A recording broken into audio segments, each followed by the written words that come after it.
Hi there, Steve Coffin here, still in London, enjoying a relaxed, Christmas, New Year period with my son and his family, um, visiting with some of their friends, and just enjoying being in London. Today, I want to talk about what I would call the mind of the language learner. And I do that because I've been reading a book written by Daniel Willoughby called The Mind of the Reader. I do enjoy, I talk a bit from time to time about reading. Reading is so important. It's the most powerful tool, most readily available to people to improve their academic success, their opportunities in terms of professional success. And a lot of people struggle with reading, and those people who read the best end up doing better in life. So we should be more successful at teaching people to read. And by and large, in most countries, there are a lot of people who don't read well. So there are many books written on the subject, and I tend to go out and buy them and read them. Typically, I'll see them mentioned on Twitter, and I'll immediately buy them from Amazon and have them available to read in my Kindle. But then I always think of the applications to language learning.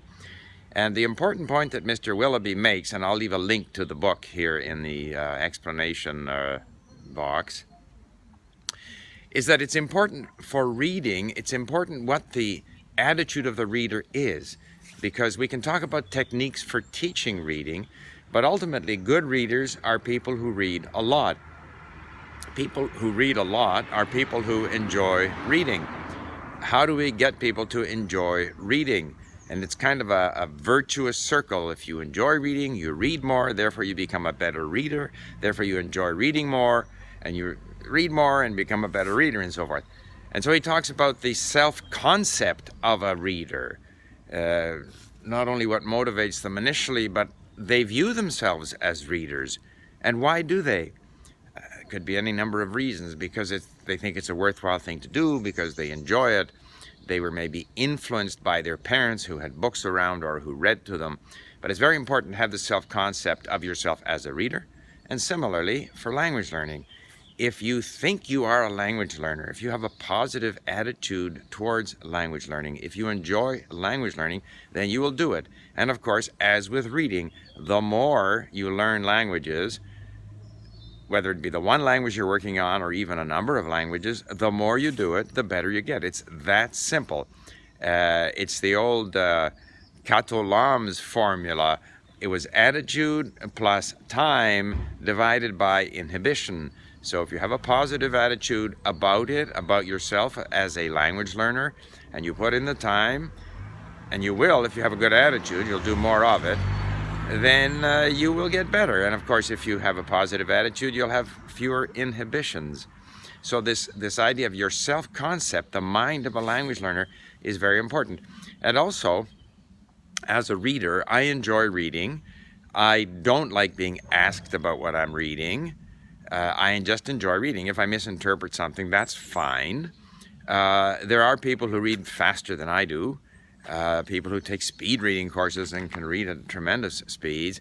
But I never think about that. If I'm reading, I'm just enjoying what I'm reading without worrying about whether there are people reading faster than me or people who are interpreting it differently. And the same with language learning. I enjoy doing it. I enjoy the occasional interaction with people in a different language. I also enjoy learning about the cultures and the histories and so forth. And of course, as with reading, the more background information we have, the better we do.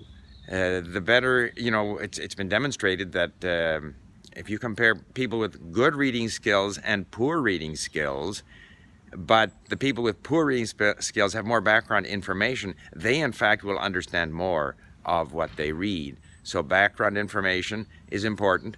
And also, of course, the more we read, the more we get used to which words are used with which other words, and we're therefore better able to guess at meaning. I mean, it's just a total snowballing effect. So all I'm saying is, as with where Willoughby analyzes reading and really comes up with no sort of magic key to helping people read better, other than finding ways to motivate people to read, to see themselves as readers, to have a positive self-concept as a reader. And I think the sort of the mind of the reader has analogy to language learning, where if you are a positive language learner, you will simply do better, regardless whether other people around you might be doing in some ways even better or learning faster or speaking better. It doesn't matter as long as you enjoy the process. So there you have it, the mind of the language learner. Bye for now.